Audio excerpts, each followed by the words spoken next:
Um dia desses eu perguntei ao meu sogro por que um coqueiro que fica no sítio dele estava cheio de marcas de facão, de golpes de facão, e também estava queimado.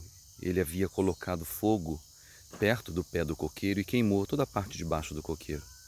Eu perguntei se ele queria destruir, matar o coqueiro, porque o coqueiro estava morto, alguma coisa desse tipo. Ele disse que não. O coqueiro é um tipo de árvore que quanto mais ela sofre, quanto mais você estressa o coqueiro, mais ele cresce e mais cocos ele produz. Parece que ele gosta de ser estressado. Lendo um livro recentemente, que eu ainda estou lendo e gostando muito, chamado Antifrágil, Nassim Taleb, o autor do livro, ele explica que essa é uma regra da natureza. A natureza é antifrágil, ou seja, sob estresse, sob ambiente estressante, ela se desenvolve. É quase indestrutível. E aí ele ensina que existem três formas de se reagir às questões naturais do dia a dia. Uma é a fragilidade, a outra é a força e a terceira é um conceito que ele desenvolve, que não tem nome para isso, que ele chama de antifrágil. Ele diz que existem coisas frágeis que, quando expostas a um ambiente estressor, elas se quebram. Existem coisas fortes que, quando expostas a um ambiente estressor, elas permanecem imóveis. E existe um terceiro tipo de coisa, que é uma regra encontrada na natureza, que quando exposta a um ambiente estressor, ela nem quebra, nem permanece imóvel. Ela se desenvolve, ela melhora ainda mais. Pois bem, é esse conceito de antifragilidade, de coisas que quando expostas a um ambiente estressor se desenvolvem, que me chamou a atenção. Eu encontro na Bíblia textos que mostram que a fé é antifrágil. Quando exposta a um ambiente estressor, ela se desenvolve e melhora ainda mais.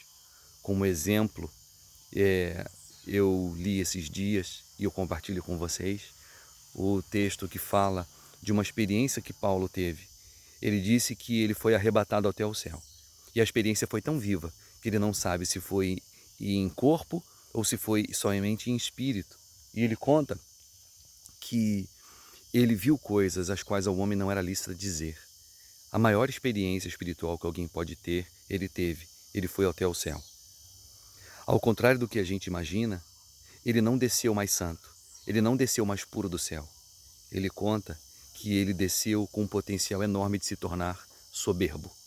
A experiência espiritual de Paulo não o santificou. Pelo contrário, o tornou soberbo e arrogante. E ele diz para que ele não se ensoberbecesse com a grandeza das revelações, foi-lhe posto um espinho na carne, um mensageiro de Satanás para esbofeteá-lo. Ou seja, o céu não santificou Paulo. Pelo contrário, uma experiência espiritual extraordinária teve o poder de torná-lo ainda mais pecador, soberbo, arrogante. O que fez com que Paulo se tornasse mais santo, mais humilde, foi a opressão maligna. Ele diz que foi-lhe posto um espinho na carne, um próprio demônio que o esbofeteava e o envergonhava. E ele orou a Deus por 3 vezes a fim de que Deus tirasse esse espinho da carne dele. E Deus disse: não, Paulo, não vou tirar, porque o poder se aperfeiçoa na fraqueza. Paulo chegou a uma conclusão. Se o poder se aperfeiçoa na fraqueza, então de boa vontade ele mais vai se alegrar nas injúrias, nas fraquezas, nas perseguições, nas angústias. Porque quando eu sou fraco, então é que sou forte. A fé é antifrágil, é como um coqueiro. Quanto mais exposta a ambiente estressor, mais ela se fortalece. Deus sabe disso. Portanto, as fraquezas, as injúrias, as perseguições, as privações, as necessidades do dia a dia, elas nos fortalecem. As experiências agradáveis espirituais e o conforto nos enfraquece, nos ensoberbece, nos torna insensíveis para as questões da vida. Eu quero convidar você a pensar e a desenvolver uma fé antifrágil, onde as dificuldades nos fortalecem, porque a graça de Deus nos basta. Deus abençoe.